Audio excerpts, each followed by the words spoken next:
છોટાઉદેપુરમાં સતત ત્રીજા દિવસે માવઠાનો માર સવારથી વાદળછાયા વાતાવરણ વચ્ચે બપોર થતા વરસાદ શરૂ થયો છે। છોટાઉદેપુર શહેરમાં બપોર થતા ધોધમાર વરસાદ શરૂ। નગર સ્ટેશન વિસ્તાર, પેટ્રોલ પંપ ચોકડી વિસ્તારમાં વરસાદ, કસ્બા સહિતના વિસ્તારમાં ધોધમાર વરસાદ। વરસાદી માહોલને લઈને ફરી જગતનો તાત ચિંતાતુર બન્યો છે। તો છોટાઉદેપુરમાં પણ આ જ સ્થિતિ જોવા મળી રહી છે। સતત ત્રીજા દિવસે માવઠાનો માર જોવા મળી રહ્યો છે। સવારથી વાદળછાયા વાતાવરણની વચ્ચે બપોર થતા જ વરસાદ શરૂ થયો।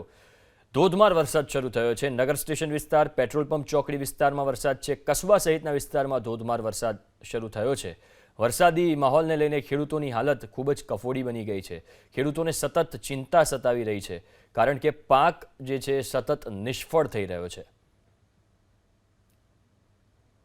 સતત ત્રીજા દિવસે છોટાઉદેપુરમાં આ સ્થિતિ જોવા મળી અને એના કારણે છોટાઉદેપુરના ગ્રામ્ય વિસ્તારમાં જે ખેડૂતો છે એમની હાલત તદ્દન કફોડી બની ગઈ છે। કારણ કે આ માવઠું એવું નથી કે એક ઝાપટું આવ્યું અને જતું રહ્યું। છેલ્લા 3 દિવસથી આ સ્થિતિ છે અને હજુ આગામી કેટલાક દિવસ પણ વરસાદ વરસી શકે છે એવી આગાહી છે। એટલા માટે ખેડૂતો સતત ચિંતામાં છે, એમના જીવ તાળવે ચોંટી ગયા છે।